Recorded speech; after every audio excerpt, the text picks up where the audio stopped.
So today I want to talk to you a little bit about enterprise risk management. But not just enterprise risk management, also operations risk management and credit risk management. Or more to the point, the differences between these three.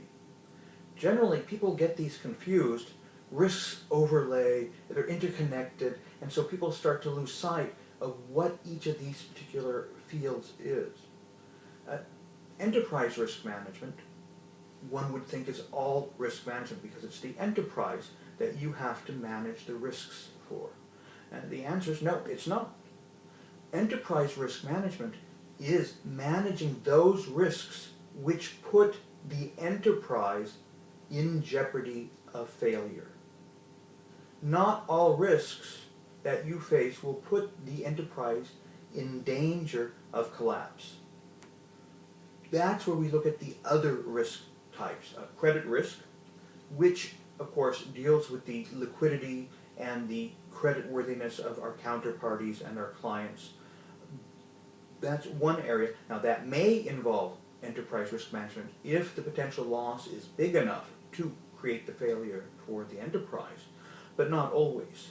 The other one, operations risk management, is dealing with those risks that are on an operational level.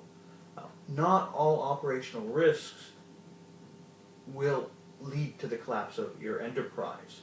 So, for instance, if you have a banana peel in the central office and someone slips on the banana peel and breaks their leg when they fall down, that's not going to create the collapse of your enterprise. It's not going to create bankruptcy. It's not going to create a huge enough loss that you'll probably even feel it.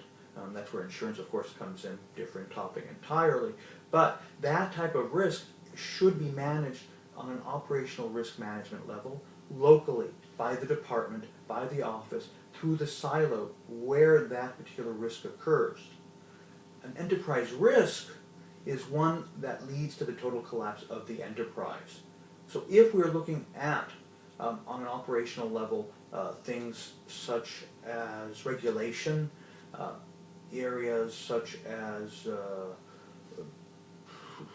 don't know, your entire building collapsing, your entire factory going out of business because of a physical hurricane or tsunami, doing away with it. Those things will affect the survivability and sustainability of the organization, and that's enterprise risk management.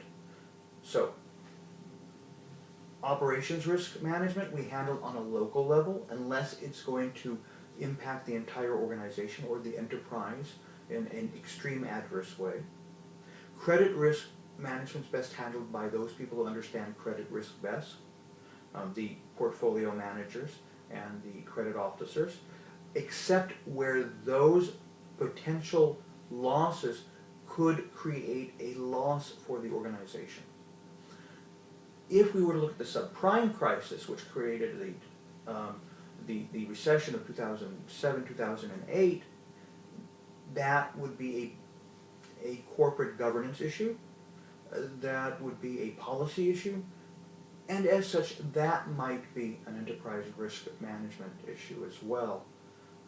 But the individual loans that made up the subprime are not. Those are a credit risk. So we got that clear? Enterprise risk management, ERM, are those risks which, if they occur, could lead to losses that affect the entire enterprise in a drastic and adverse way.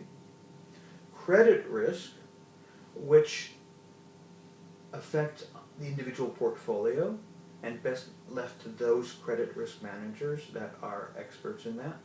And then, of course, the third thing, operations risk management, which, unless, again, it affects the entire enterprise in a major adverse way, is best left to the operations risk managers at the department, division, or silo level.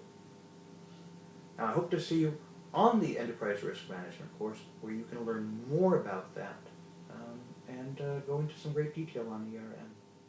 Thanks for listening.